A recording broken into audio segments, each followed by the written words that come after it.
Hello friends, welcome to my YouTube channel the clear fact. दोस्तों, आज है 26 अगस्त 2021।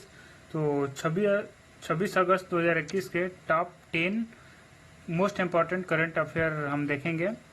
आज का वीडियो शुरू करने से पहले देश और दुनिया के इतिहास में घटित 26 अगस्त की महत्वपूर्ण घटनाओं पर एक नज़र डालेंगे। 26 अगस्त 1303 अलाउद्दीन खिलजी ने चित्तौड़ पर कब्जा किया था। ऐसे ही 26 अगस्त 1910 नोबेल शांति पुरस्कार से सम्मानित मदर टेरेसा का यूगोस्लाविया में जन्म हुआ। ऐसे ही 26 अगस्त 1914 बंगाल के क्रांतिकारियों ने कलकत्ता में ब्रिटिश बेड़े पर हमला कर 50 मौजर और 46 राउंड गोलियां लूटी थी। ऐसे ही 26 अगस्त 1920 अमेरिका में महिलाओं को मताधिकार मिला।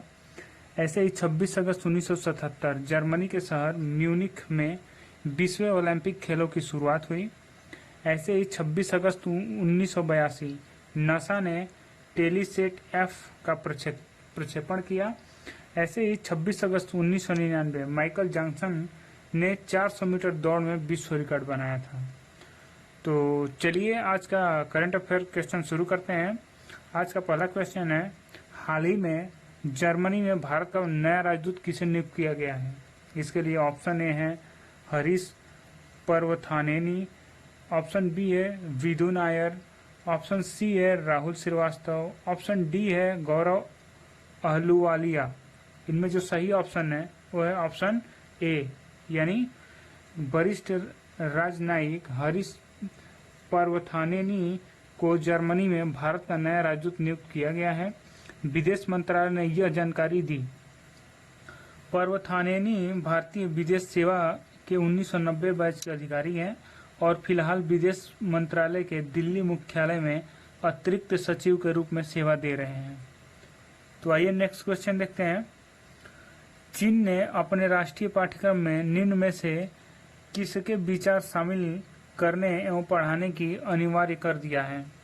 इसके लिए ऑप्शन ए है चीन के पूर्व राष्ट्रपति जियांग जेमिन, ऑप्शन बी है चीन के राष्ट्रपति शी जिनपिंग, ऑप्शन सी है चीन के पूर्व राष्ट्रपति हु जिनताओ, ऑप्शन डी है चीन के पूर्व राष्ट्रपति सुन यात सेन। इनमें जो सही ऑप्शन है वो है ऑप्शन बी, यानी चीन ने अपने राष्ट्रीय पाठ्यक्रम में बड़ा बदलाव किया है। अब वहां के प्राथमिक स्तर के स्कूलों से लेकर के विश्वविद्यालय तक में राष्ट्रपति शी जिनपिंग को पढ़ाया जाएगा। समाजवाद को लेकर उनके विचारों को चीन के हर युवा को पढ़ना अनिवार्य होगा। चीन के शिक्षा मंत्री ने कहा कि शी जिनपिंग के विचारों को राष्ट्रीय पाठ्यक्रम में शामिल करने से युवाओं में मार्क्सवादी विचारधारा को स्थापित करने में मदद मिलेगी। तो आइए नेक्स्ट क्वेश्चन देखते हैं। वैश्विक संपत्ति सलाहकार फर्म कुशमैन वेकफील्ड की तरह से जारी विनिर्माण जोखिम सूचकांक 2021 में निम्न में से कौन सा देश प्रथम स्थान हासिल किया है? इसके लिए ऑप्शन ए है नेपाल, ऑप्शन बी है भारत, ऑप्शन सी है चीन, ऑप्शन डी है रूस। इनमें जो सही ऑप्शन है वो है ऑप्शन सी, यानी वैश्विक संपत्ति सलाहकार फर्म कुशमैन एंड वेकफील्ड्स ने बयान में कहा कि वैश्विक विनिर्माण जोखिम सूचकांक 2021 में चीन पहले स्थान पर कायम है। यह सूचकांक यूरोप, द अमेरिका तथा एशिया प्रशांत एपीएससी के 47 देशों में से वैश्विक विनिर्माण के लिए आकर्षक या लाभ वाले गंतव्यों का आकलन करता है।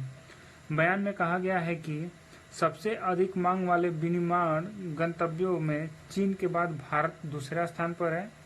इस सूची में अमेरिका तीसरे, कनाडा चौथे, चेक गणराज्य पांचवें, इंडोनेशिया छठे, लिथुआनिया सातवें, थाईलैंड आठवें, मलेशिया नौवें और पोलैंड 10वें स्थान पर है। तो आइए अगला क्वेश्चन देखते हैं। न्यूयॉर्क की पहली महिला गवर्नर निम्न में से कौन बन गई हैं? इसके लिए ऑप्शन ए है सलीमा मजारी, ऑप्शन बी है Janet Di Fiore, option C है निक्की हेली, ऑप्शन डी है कैथी होचुअल। इनमें जो सही ऑप्शन है वो है ऑप्शन डी, यानी कैथी ओचुअल न्यूयॉर्क की पहली महिला गवर्नर बन गई है। न्यूयॉर्क स्टेट कैपिटल में आयोजित निजी समारोह में उन्होंने गवर्नर पद की शपथ ली। इस अवसर पर न्यूयॉर्क की चीफ जज जेनेट डी फियोरे मौजूद रही। ओचुअल का इस शीर्ष पद शपथ लेना ऐतिहासिक क्षण रहा, क्योंकि यहाँ की महिलाओं ने हाल ही में पुरुष प्रधान राजनीतिक व्यवस्था के खिलाफ आवाज बुलंद की है। तो आइए नेक्स्ट क्वेश्चन देखते हैं।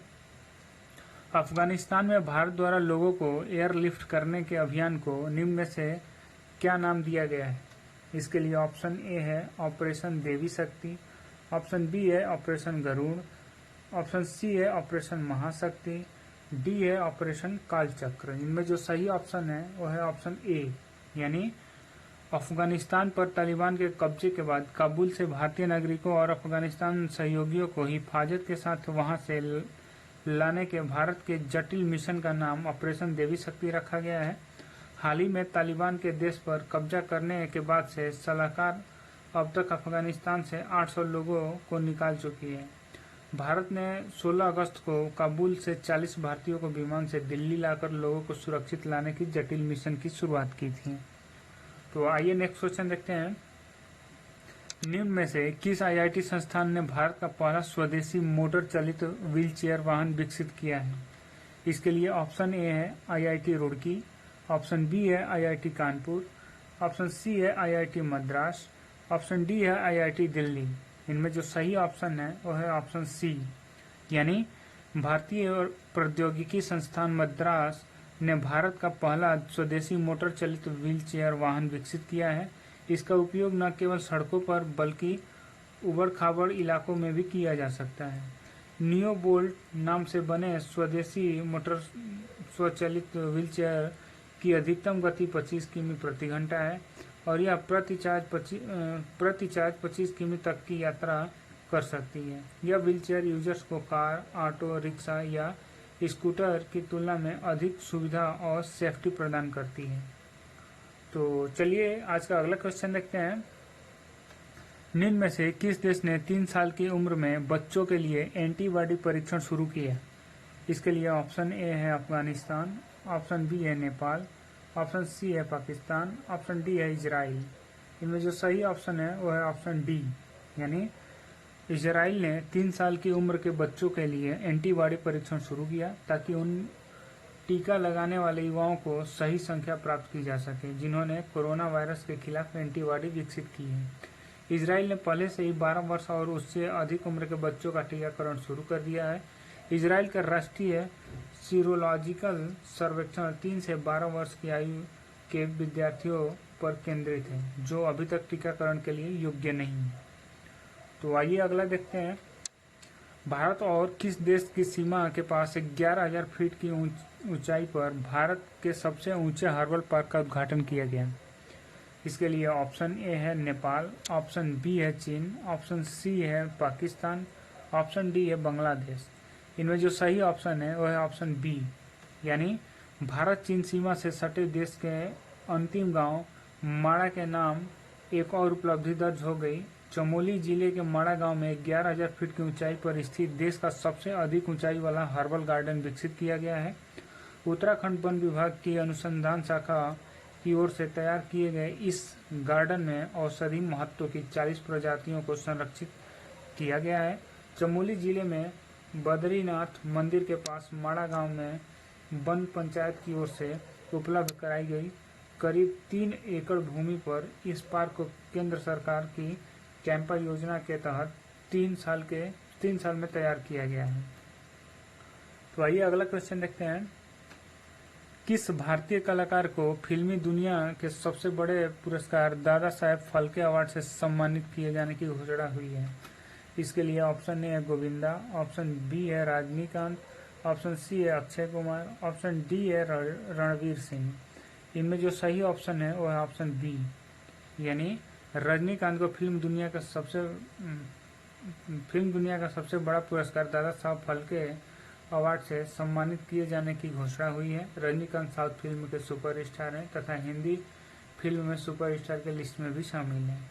सुपरस्टार रजनीकांत की पहली बॉलीवुड फिल्म अंधा कानून थी। तो आइए आज का लास्ट क्वेश्चन देखते हैं। 26 अगस्त को निम्न में से कौन सा दिवस मनाया जाता है?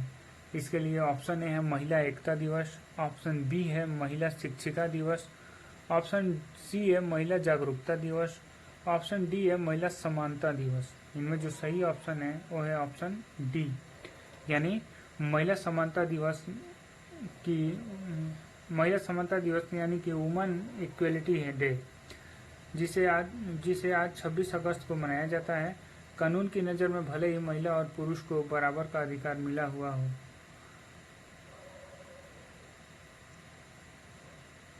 तो चलिए वीडियो का यहीं एंड करते हैं। Thanks for watching the video and wish you all the best for your all coming exam.